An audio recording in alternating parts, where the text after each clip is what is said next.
last but not least, we have Ross Spencer and Andrea Byrne presenting on digital preservation introduction as people. Should we bring up Andrea? Yeah. Okay, just a minute. Sorry, she's tuning in remotely and she's minimized.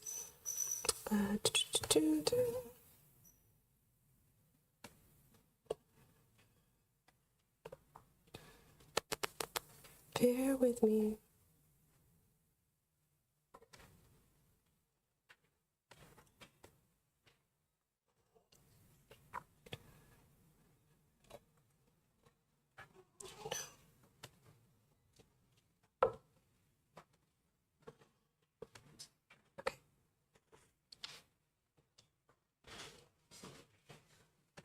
She says she's.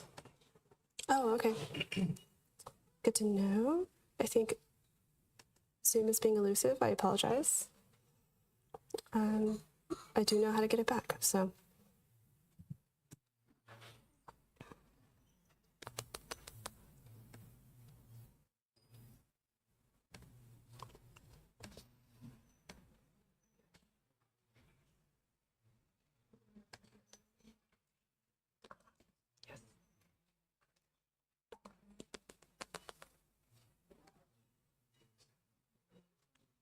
Zoom link.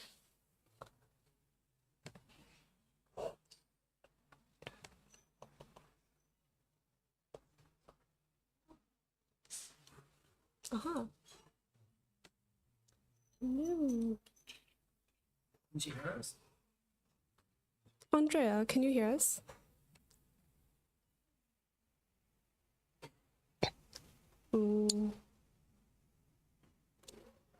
Are you speaking? We cannot hear you. Yes, I'm speaking now.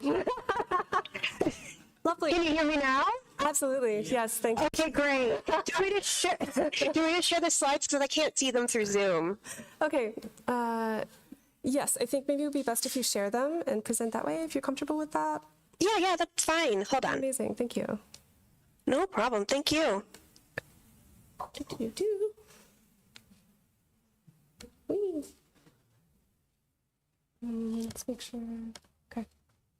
Great. Without Why further are ado. they showing up? Show on Windows. Here we go.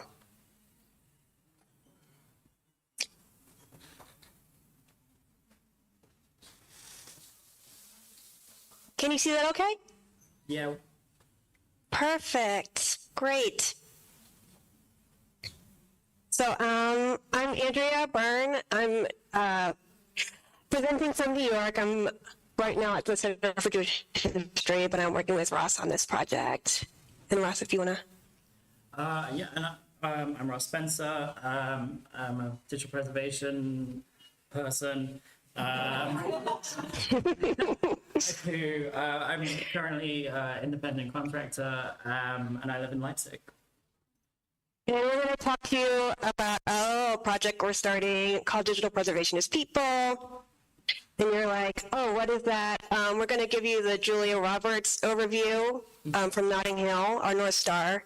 We're a professional association standing in front of No Time to Wait 8, introducing itself to you. So hello. Ross and I first met, I think, around 10 years ago when we were working at Archives New Zealand. And we worked really closely together and really well together. And we kept that connection going even though we went on to different positions, different parts of the world. And we both had this idea for digital preservation as people around like 2018. And at first it was just a site on GitHub where we were blogging and collecting codes of conduct, and also Ross set up a kind of mechanism for kind of collating what salaries were offered in job listings. And then sometime around last winter, Ross contacted me and he was like, hey, we should think about rebooting this. He had a new logo. He had like really great ideas to put out a like clear mission statement and to make digital preservation as people a little bit more collaborative and more flexible and like more open to a wider audience. So we launched it in the summer of 2024 by putting on our mission statement, and it's been kind of a slow burn because it's summer, people are at the beach, so it was more of a soft launch. And we know that it's going to be slow to get it growing, but we are hoping that over time, as long as we're consistent, digital preservation people will grow. So who is it? Well, first off, it's Ross and myself. Ross, shortly after he contacted me about restarting it, sent me a first draft of what would become our mission statement. And together, we worked together to refine it, putting together concrete thoughts, trying to make it, refined for a larger audience. And after we felt that the mission statement was at a good place, we sent it out to a few of our colleagues and close friends to see what they thought, to get their feedback, to get their ideas as well, and adding that into the mission statement. And then, since we launched it, we got lots of folks on the Discord, which is really exciting when we launch the Discord. Every time we get a new Discord user, Ross and I'd be like, oh, someone else is on. It's not really chatty at the moment, but once you post something, people are really responsive. And also if any of what we're talking about resonates, we hope that you will join us and talk with us and get involved. And it really is anyone who is involved in digital preservation. It really encompasses so many different areas of what we do. There's librarians. Often it's we recognize librarians and archivists and curators as today, but there are always architects, information management professionals out there, humanists, other software developers. We're hearing it a lot at this conference. There's IT departments to deal with. They're people too. Programmers, other disciplines.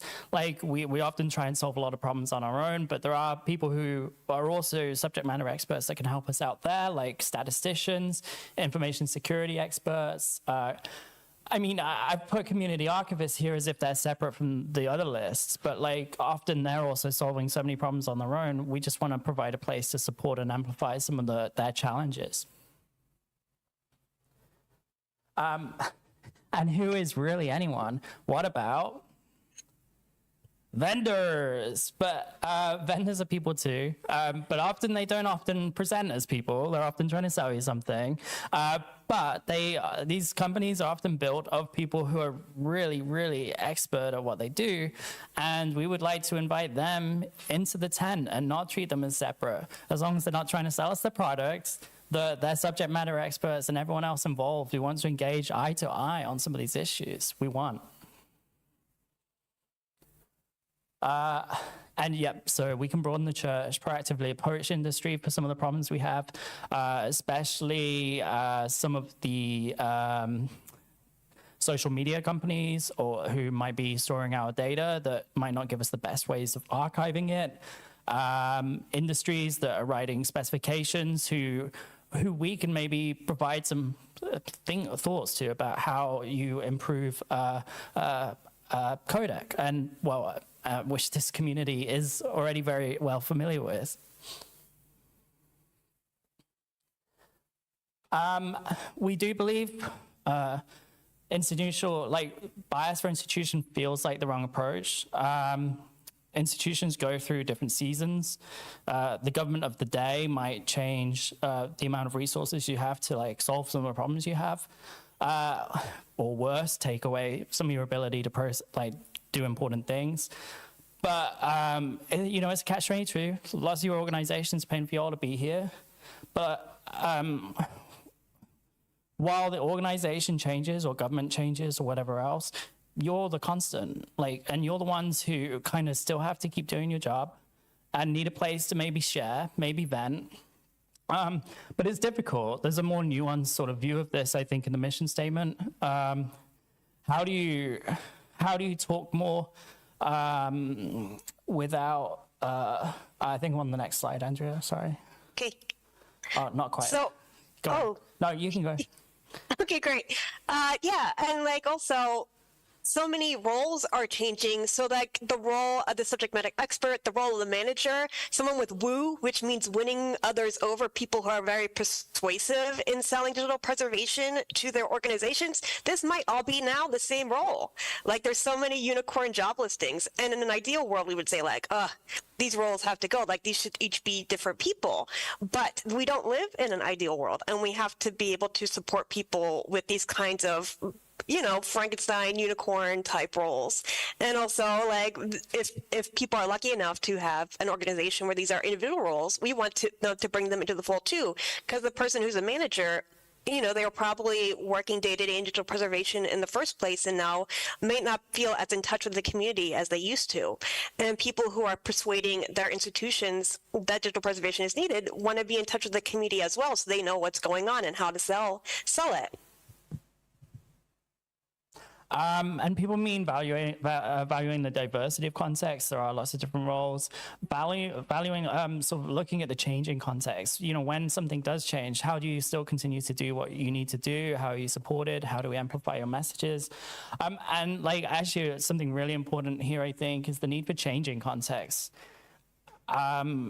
You might feel like you're not getting paid enough. You might need to change your job. Your family life might have changed. You have to change your job, but you might not have a landing mat waiting for you. The roles in this field are minimal. Probably all of your organizations are already at capacity. So where do you go if you do have to change your context? So we have a lot of questions to answer, and the answers might not be the same. There might not only be one answer. Like within our association, digital preservationist people, how do we create trust? How do we get people to trust us as an association? And hand in hand in that, how do we create safety so that people feel safe kind of sharing their ideas and their thoughts and their experiences in their past? And how do we enable people to share? And then how do we find different networks that we might not know about? Like not necessarily people who have been in touch with digital preservation, but people who exist elsewhere who are interested in saving their data, or those people on Reddit who are data hoarders, maybe we want to talk to them. And also we want to know what the expectations for our initiative are. Like what can we possibly do, and what in our capacity do we have can we do?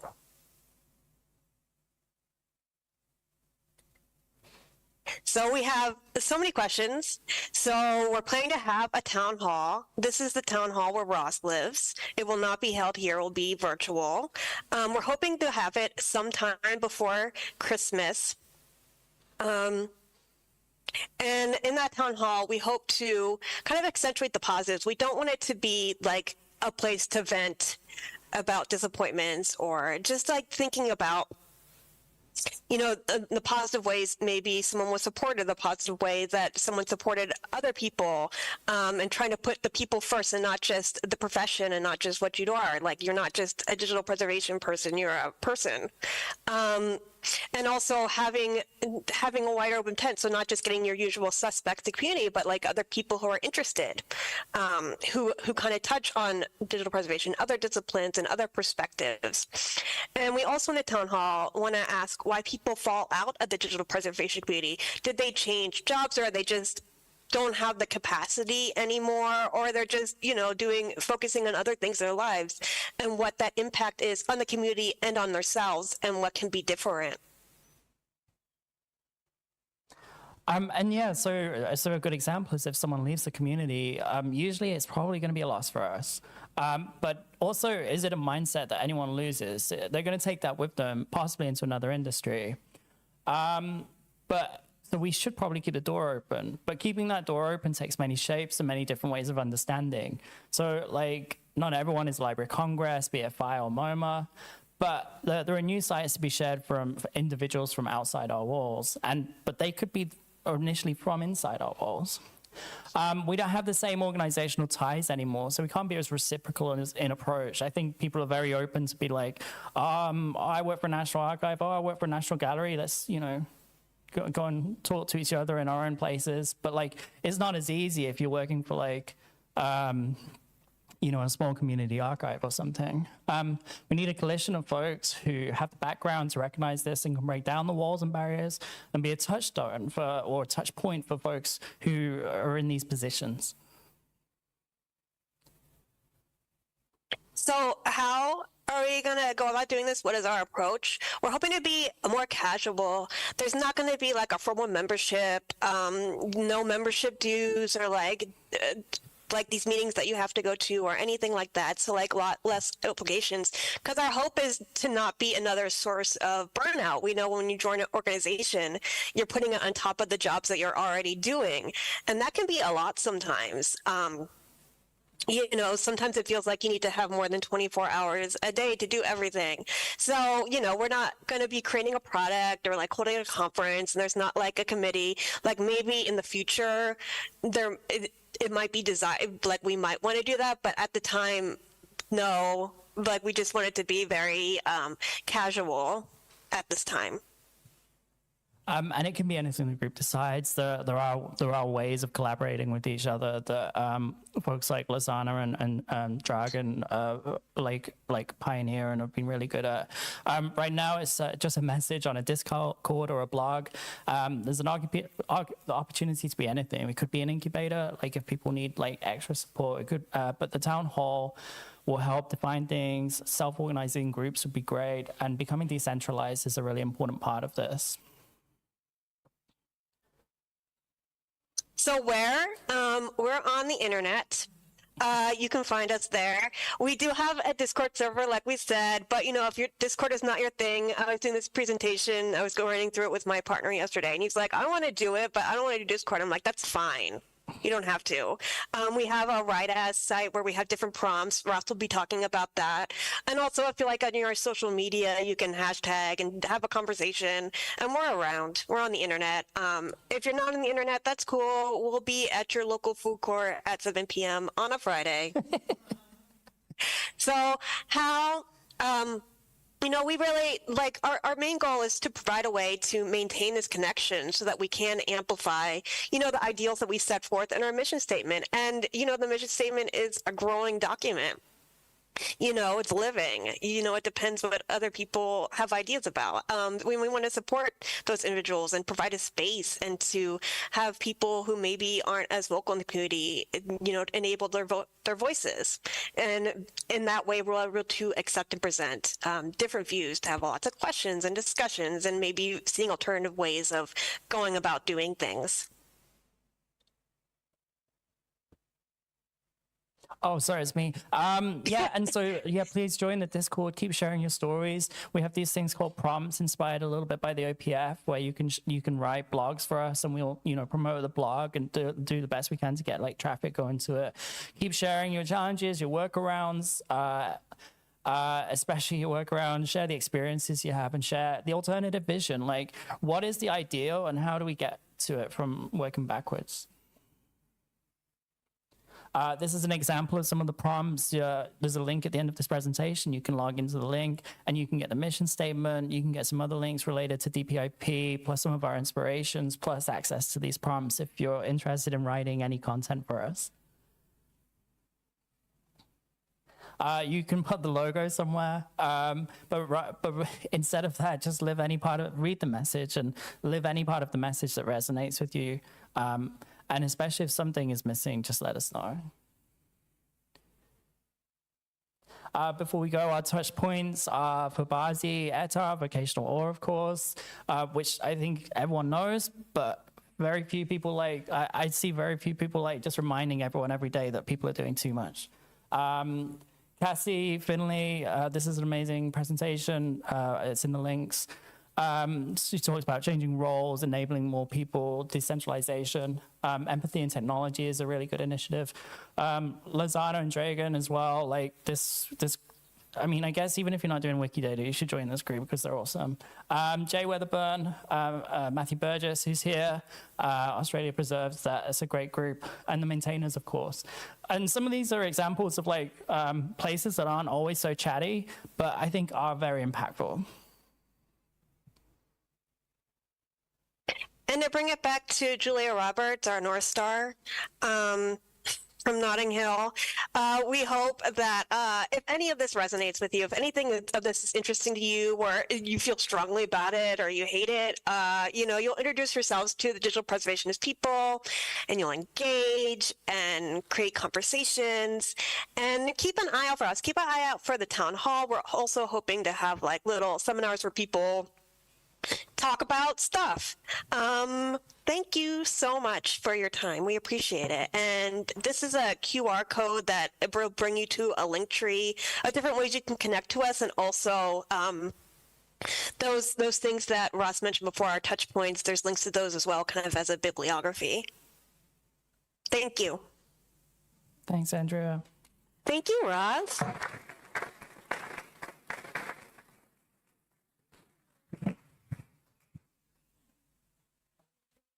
For Ross and Andrea? Sorry, before. My bad. No, it's okay. Yeah, now you have to. Yeah.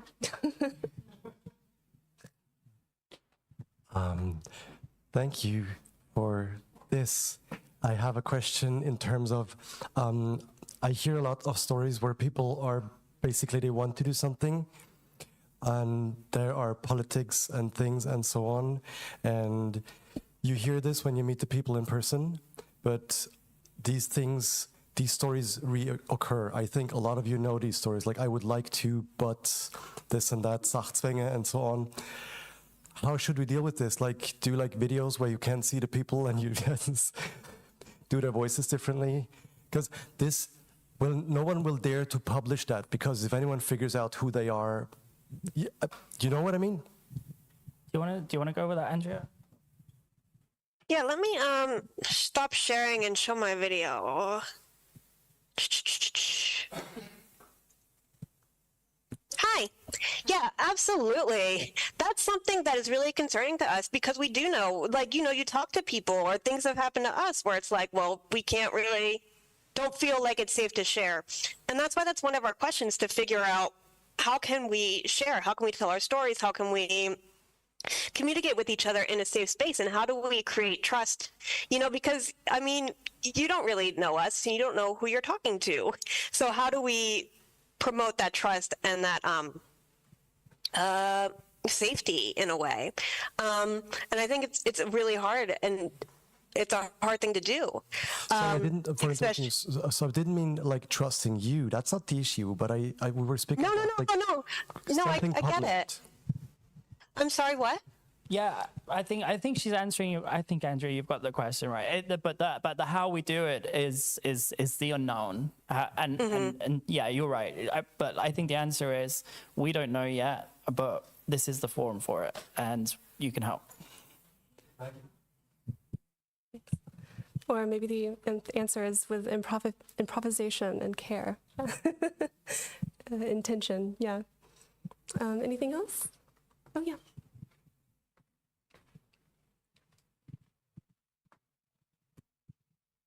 Yes, thank you so much for this initiative. I think it's really great. We briefly spoke about actually the collaboration between curators and conservators, and if there's possibility to establish collaboration. It's completely out of place here, but I do know that not so long time ago, CROM, which is the list for curators in the media arts, actually posted a message that they are, I think now 25 years old, and they wondered if they should still be in a kind of newsletter form what they're having today, or move to another platform. Maybe this is an opportunity to contact maybe Sarah Cook. I think Sarah Cook would be the best one, but maybe Beryl Graham, to see if there are opportunities to bring those communities together.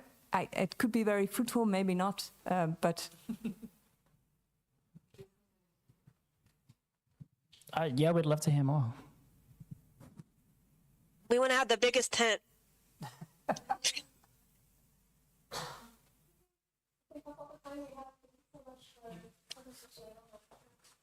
Thank you. Bye.